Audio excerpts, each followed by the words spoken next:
ఇంతమంది పోలీస్ ఆఫీసర్లు ఎందుకు ఇన్వాల్వ్ అయ్యారు? ఇంతమంది పోలీస్ ఆఫీసర్లు ఎవరి మీద కేసు కట్టారు? ఎంతమంది మీద కేసు కట్టారు? కేసు కట్టి కేవలం ఒకళ్ళనో ఇద్దరినో ఫిక్స్ చేద్దామని మీరు అనుకుంటున్నారా? పోలీస్ వ్యవస్థ మొత్తం లా అండ్ ఆర్డర్ని కాపాడటానికి కలిసి పనిచేయటం అదొక పద్ధతి. పోలీస్ వ్యవస్థ మొత్తం టాస్క్ ఫోర్స్ ఎవరి కింద పనిచేస్తుంది? టాస్క్ ఫోర్స్ ఏసీపీ ఎవరి కింద పనిచేస్తున్నారు? టాస్క్ ఫోర్స్ సిఐ ఎవరి కింద పనిచేస్తున్నారు? టాస్క్ ఫోర్స్ కానిస్టేబుల్ ఎవరి కింద పనిచేస్తున్నారు? టాస్క్ ఫోర్స్ ఇంత దారుణంగా ఇన్వాల్వ్ అవ్వాల్సిన అవసరం ఏమొచ్చింది? ఎవరి ప్రోత్సాహాల కోసం ఇన్వాల్వ్ అవ్వాల్సి వచ్చింది? దీని వెనక ఎవరున్నారు? ఏ ల్యాండ్ సెటిల్మెంట్ ఉంది? అతి త్వరలో బయటకు వస్తాయి. ఎందుకంటే ఒక్కసారి హైకోర్టులో ప్రజా ప్రయోజన వాద్యం పడిన తర్వాత ఖచ్చితంగా ఎవరెవరు ఇన్వాల్వ్మెంట్ ఉందో, ఎవరెవరు ఇన్వాల్వ్మెంట్ దేనికోసం ఉందో రేపొద్దున సిబిఐ విచారణ కోసం ఆదేశిస్తే ఖచ్చితంగా బయటకు వస్తాయి. నేను ముఖ్యమంత్రి గారిని, ఉప ముఖ్యమంత్రి గారిని అడుగుతున్నా, మీ పోలీస్ వ్యవస్థ పనితీరు ఇలా ఉంది. ముఖ్యమంత్రి గారు, ఒకటేమో లా అండ్ ఆర్డరు మీ కన్ను, ఒకటేమో లా, ఇంకోటేమో ఆర్డర్ కదా. మీ హోమ్ మినిస్టర్ గారికి కొద్దిగా చెప్పండి పని చేయమని. మీ హోమ్ మినిస్టర్ గారికి కొంచెం చెప్పండి పోలీసుల చేత పని చేయించమని. ఆ రోజు తెనాలిలో రోడ్డు మీద కూర్చోబెట్టి టైర్ తోటి కాటిల్తోటి కొట్టిన రోజునే మీ ప్రభుత్వం ఇది తప్పు సిఐ, ఇది ఇలా చేయడానికి లేదు, నువ్వు వీఆర్లోకి వెళ్ళి సస్పెండ్ అవ్వని చెప్పినట్టయితే ఈరోజు నాగరాజు లేకపోతే మీ టాస్క్ ఫోర్స్ సిఐలు, అధికారులు, ఏసీపీలు ఈ విధంగా నిలబడరు, ఇంత దారుణంగా పనిచేయరు. ఈరోజు మీ ప్రభుత్వం బాధిత కుటుంబాలను పిలిపించుకొని రాజీ చేసుకొని వాళ్ళకి ఇవ్వాల్సింది ఏదో ఇచ్చేసేసి ఆహా అద్భుతంగా పనిచేశారు, మా రాజ్యం రామరాజ్యం, దీంట్లో మర్డర్లు లేవు, లేపు లేవు, అడిగేవాళ్ళు లేడు, మాట్లాడేవాళ్ళు లేడు అనుకుంటే పిచ్చి పొరపాటు. మీకు 164 సీట్లు ఇచ్చి అధికారం ఇచ్చింది బహుశా ఈ విధంగా అద్భుతమైనటువంటి సినిమా. ఒక మాట అనాలి కానీ ఆ రోజు డోర్ డెలివరీ, ఇప్పుడు no delivery. Dead body no delivery, dead body లేదు, నో డెలివరీ, డెడ్ బాడీయే లేదు. మీ ప్రభుత్వం నో డెలివరీ ప్రభుత్వం. చంపి మాయం చేసేయండి శవాల్ని, చంపి ఖననం చేసేయండి శవాల్ని. ఎంత అప్గ్రేడ్ అయ్యారు మీ పోలీసులు. గౌరవ హోమ్ మినిస్టర్ గారు ఒక్క మాట, అమ్మా మీ బాధిత కుటుంబాలను పరామర్శిస్తున్నాం, రాష్ట్రంలో లా అండ్ ఆర్డర్ ఇలా ఉంది, కఠినమైన చర్యలు తీసుకుంటాం, ఇలా మా పోలీస్ వ్యవస్థకి మేము క్షమాపణ అడుగుతున్నామని మీ అందరూ కూడా ముక్కుకు నేలకు రాయండి. ఊరికే లా అండ్ ఆర్డర్ మెయింటైన్ చేయటం అంటే సొల్లు కబుర్లు, సోది కబుర్లు చెప్పటం అనుకున్నారా? ఉప ముఖ్యమంత్రి వెళ్ళి తెలంగాణలో కూర్చుంటాడు, ఉప ముఖ్యమంత్రి బయటకు వచ్చి ఒక స్టేట్మెంట్ ఇవ్వడు. మీ ఎమ్మెల్యేలు అమ్మాయిలను రేపు చేస్తుంటే స్టేట్మెంట్లు ఇవ్వడు. మీ ఎమ్మెల్యేలు అమ్మాయిల్ని రేపులు చేసి వాళ్ళకి కడుపులు చేసి వాళ్ళందరూ రోడ్ల మీదకి వచ్చి పోరాడుతుంటే వాళ్ళ చేత లాఠీలతోటి మీ యొక్క నాయకుల చేత కొట్టిపిస్తుంటే ఆ నాయకులకు షోకాజ్ నోటీస్ ఉండదు. సిగ్గు లేకుండా అరవ శ్రీధరను తీసుకొచ్చి ఢిల్లీలో మళ్ళీ నీ పార్టీ కార్యక్రమాల్లో కూర్చున్నావు. నువ్వెట్లా సనాతన ధర్మాధికారివి, నువ్వెట్లా ఆడపిల్లలకు సంబంధించి ఏదైనా అన్యాయం జరిగితే పరిగెత్తుకుంటూ వస్తారని చెప్పేటువంటి వ్యవస్థ ఉన్నవాడివి. నీకు అసలు ఈ రాష్ట్రంలో ఉప ముఖ్యమంత్రిగా ఒక్క క్షణం ఉండే అర్హత లేదు. ఆడపిల్లల గురించి, మహిళల గురించి, నేరాల గురించి మాట్లాడే ఒక అర్హత లేదు. మీరేమన్నారు? ఈ రాష్ట్రంలో నేరాల సంఖ్య తగ్గించడానికి కొత్త చట్టాలు తయారు చేస్తున్నారు. కొత్త చట్టాలు తయారు చేయటంటే పోలీసులకి ఏ విధంగా నిందితులు చంపమని ట్రైనింగ్ కానీ ఇచ్చారా ఏంటి? మీరు నాకు అర్థం కాల. గౌరవ హోమ్ మినిస్టర్ గారు కూడా ప్రతి సందర్భంలో మా పోలీసులకు అధునాతనమైనటువంటి ట్రైనింగ్ ఇచ్చాం, మా పోలీసులకు ఢిల్లీ స్థాయిలో గొప్ప పేరు వచ్చింది, ఢిల్లీ స్థాయిలో ఇదిగో ఈ కేసులో వచ్చింది కాదు పేరు. బహుశా భారతదేశ చరిత్రలో వేరే ఏ పోలీసులకి ఇంత నాలెడ్జ్ లేదమ్మా. అమ్మ మహాతల్లి హోమ్ మినిస్టర్ గారు, భారతదేశ పోలీసుల్లో బహుశా నాకు తెలిసినంతవరకు అత్యంత క్రూరమైన పోలీసులు బీహార్ పోలీసులు. బీహార్ పోలీసులని కూడా తలదన్ని, బీహార్ పోలీసులకే ఏ విధంగా ఎన్కౌంటర్లు చేయాలో నేర్పగలిగినటువంటి ఘనా పార్టీలు మన ఆంధ్రప్రదేశ్ రాష్ట్రంలో మీ హయాంలో తయారు చేసినందుకు మీకు శతకోటి వందనాలు. ఎందుకు? మీ పోలీస్ ఆఫీసర్లకి ఇంత గొప్ప నాలెడ్జి బహుశా ఇంతకుముందు అయితే లేదు ఆంధ్రప్రదేశ్ రాష్ట్రంలో.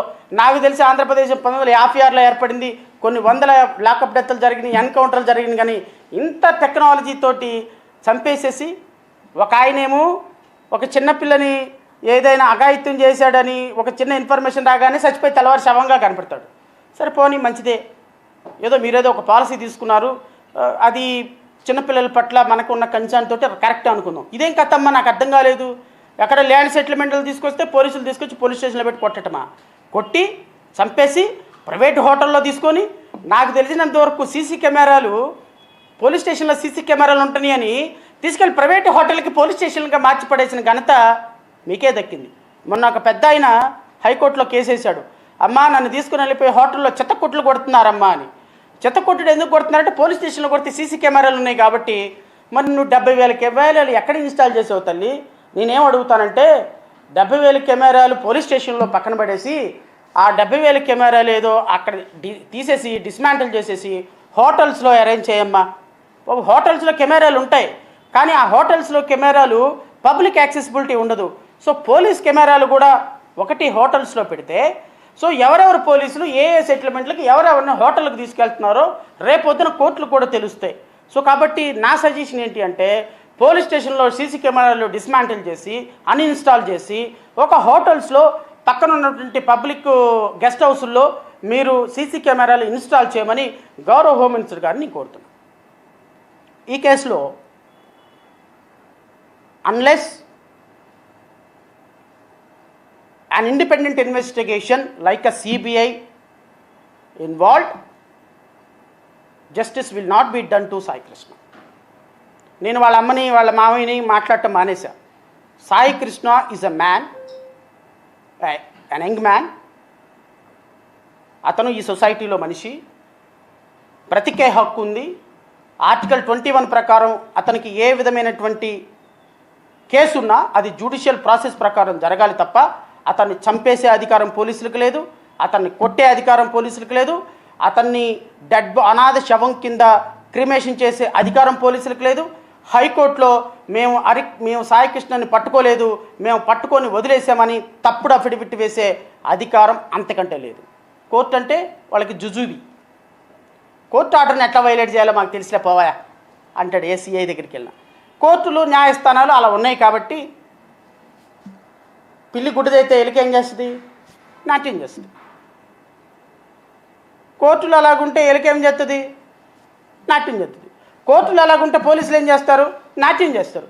సో న్యాయస్థానాలు న్యాయమూర్తులు ఈ ఇన్సిడెంట్ని ఎంత సీరియస్గా తీసుకుంటారో నాకైతే తెలియదు. కానీ but as a society, as a conscious society man, ఒక పొలిటికల్ పార్టీ అధ్యక్షుడిగా మాకు ఒక బాధ్యత ఉంది కాబట్టి ఈ సమస్యని కోర్టు దాకా తీసుకొని వెళ్ళి సిబిఐ ఎంక్వైరీ వేయించే బాధ్యత మా శాయశక్తిలో మేము తీసుకుంటాం. It's a brutal murder. Involve అయిన ప్రతి ఒక్కరు ఇంక్లూడింగ్ కానిస్టేబుల్తో సహా, ఆర్ఎంపీ డాక్టర్లతో సహా, డాక్టర్లతో సహా ఎవరెవరు ఉన్నారో వాళ్ళందరూ కూడా దీంట్లో పార్ట్ అండ్ పార్సల్ కావాలి. నేను దీంట్లో ఉన్నటువంటి ఎవరెవరైతే ఏ ల్యాండ్ సెటిల్మెంట్లో ఇది ఇన్వాల్వ్ అయ్యి ఉన్నారు, ఎవరెవరికి తెలిసినా మాట్లాడలేదు, ఎవరెవరు ఈ శవాన్ని ఖననం చేయమని పూర్తి సహకారం అందించారు, గవర్నమెంట్లో ఎంత పెద్ద వ్యక్తులు ఉన్నారు అనే దాని మీద నేను రేపు కానీ ఎల్లుండి కానీ కొన్ని ఆధారాలు సేకరించిన తర్వాత, ఎందుకంటే నేను పెద్ద పెద్ద వాళ్ళ మీద ఎలిగేషన్ చేసేటప్పుడు నా దగ్గర ప్రాథమికమైన ఆధారం సమాచారం ఉండాలి. సో ఈ ప్రాథమికమైన సమాచారం బహుశా ఈ రోజు కానీ రేపు కానీ నా దగ్గరకు వచ్చే అవకాశం ఉంది. ఖచ్చితంగా ఈ సమాచారాన్ని సేకరించిన తర్వాత మరలా ఒకసారి ప్రెస్ మీట్ పెడతాను. ఇప్పటికీ దీంట్లో సిఐలు, ACP, constables, task force and local police ఇంతమంది దీంట్లో ఇన్వాల్వ్మెంట్ ఉన్నారు. సాయికృష్ణ కుటుంబానికి న్యాయం జరగాలి. ఒక వ్యక్తి కుటుంబానికి ఆల్రెడీ న్యాయం జరిగిపోయిందని వాళ్ళు చెప్పేశారు కాబట్టి ఇంకా వాళ్ళకి న్యాయం అవసరం లేదు. ఒక సొసైటీలో ఒక సామాన్యమైనటువంటి యువకుడిని చంపేసిన పోలీసులు దోషులుగా శిక్షించబడాలి. శిక్షించడానికి నేను ఏ విధంగా సహకారం చేయగలనో మేము ఏ విధంగా చేయగలమో అనేది న్యాయపరంగా పోరాడతాం. సో కాబట్టి ఈ సమాచారం పోలీసులు తీసుకొని ఈ దశలో విచారణ కొనసాగిస్తే పోలీసుల విచారణ త్వరగా ముగించడానికి అవకాశం ఉంటుంది. కాబట్టి పోలీసులు ఈ దిశగా విచారణ కొనసాగించమని కోరుతున్నా. ఎందుకు అంటే దీంట్లో ఇన్వాల్వ్ అయి ఉన్న వ్యక్తులు సామాన్యమైన వ్యక్తులు కాదు. ఈ వ్యక్తులు ఇన్వాల్వ్మెంట్ ఉంటే ఈ విచారణ కొనసాగి తీరదు. బహుశా ఈరోజు సాయంత్రం కానీ రేపు కానీ అరెస్ట్ చేస్తారేమో నాగరాజుని, ఎందుకంటే ఈ ఆల్రెడీ అండర్ సర్వేలెన్స్, పారిపోకుండా అతన్ని పట్టుకున్నారు. పోబెన్ సరెండర్ చేసి అరెస్ట్ చేసి చూపిస్తారేమో నాకైతే తెలియదు. కానీ ఏదేమైనప్పటికీ ఈ కేసులో సంచలనమైనటువంటి నిజాలు, ఆసక్తికరమైన దిగ్భ్రాంతికరమైనటువంటి వాస్తవాలు ఉన్నాయి. ఈ వాస్తవాలను అన్నింటినీ ప్రజలు దృష్టిలో పెట్టుకొని పోలీసులు కూడా నేను పోలీసు వ్యవస్థను కూడా కోరుతున్నా. ఏమండి, ఈ దేశంలో ప్రధానమంత్రికి కొట్టే అధికారం లేదండి, ముఖ్యమంత్రికి కొట్టే అధికారం లేదండి, ఒక మంత్రికి, ఎమ్మెల్యేకి, ఈవెన్ జడ్జికి ఒక వ్యక్తిని చొక్కా పట్టుకొని యు ఆర్ అండర్ అరెస్ట్, రా లోపలికి అనే అధికారం ఈ దేశంలో ఎవ్వరికి లేదండి, ఒక కానిస్టేబుల్కి ఉంది. సాధారణమైన 25,000 రూపాయల జీతం తీసుకుని ఒక కానిస్టేబుల్ ఒక వ్యక్తిని చొక్కా పట్టుకొని యు ఆర్ అండర్ అరెస్ట్, పద లోపలికి అని చెప్పగలిగినటువంటి హక్కు రాజ్యాంగం, చట్టం ఒక కానిస్టేబుల్కి ఇచ్చింది. మీ పోలీస్ కాకి యూనిఫామ్ అనేది నేరాన్ని చట్టం ముందు నిరూపించడానికి మీరు ఉన్నారు తప్ప, చట్టాన్ని మీ చేతిలోకి తీసుకొని వాడు తప్పు మాట్లాడుతున్నాడు కదా, తప్పు చేస్తున్నాడు కదా అని వాడిని చంపేసే అధికారం మీకు లేదు అని ఈ కేసు ద్వారా మరొకసారి ప్రపంచానికి చూపించాలి. ఏం చేయగలుగుతాం? సీసీ కెమెరాలు పోలీస్ స్టేషన్లో సీసీ కెమెరాలు పెడితే కొట్టడం తగ్గుద్ది అని, పోలీసు బ్రూటల్ యాక్టివిటీస్ తగ్గుతాయి అని హైకోర్టు, సుప్రీంకోర్టు సీసీ కెమెరాలు పెట్టమంటే సీసీ కెమెరాలు లేని హోటల్కి తీసుకెళ్ళి కుడుతుంటే, హోటల్లో తీసుకెళ్ళి చంపేస్తుంటే, ఒక సామాన్యుడు వెళ్ళిపోయి ట్రీట్మెంట్ చేయమంటే డాక్టర్ నేను చేయనంటాడు, పోలీసులు మాత్రం ఎవరిని పడితే వాడిని మారుపేర్లతో తీసుకెళ్ళి ట్రీట్మెంట్ చేయిస్తుంటే, పోలీసు వ్యవస్థ అంటే రాను రాను ప్రజలకి చులకన భావం ఏర్పడే విధంగా పోలీసు యూనిఫామ్ ఉంటుంది. వాళ్ళ తప్పులు ఉందని నేను అనటంలా. ఎందుకంటే ఇలాంటి ముఖ్యమంత్రి, రెడ్ బుక్ పట్టుకున్నటువంటి ఇలాంటి ఒక మంత్రి, ప్రభుత్వాన్ని శాసించే ఒక మంత్రి, ఇలాంటి హోమ్ మినిస్టర్స్, ఇలాంటి డిప్యూటీ చీఫ్ మినిస్టర్ చేతి గీతలు అరగదీస్తారని ఒక డిప్యూటీ చీఫ్ మినిస్టర్ అండి, ఆ డిప్యూటీ చీఫ్ మినిస్టరు వీడియో చూపించిన తర్వాత నేను ప్రెస్ మీట్ క్లోజ్ చేస్తాను.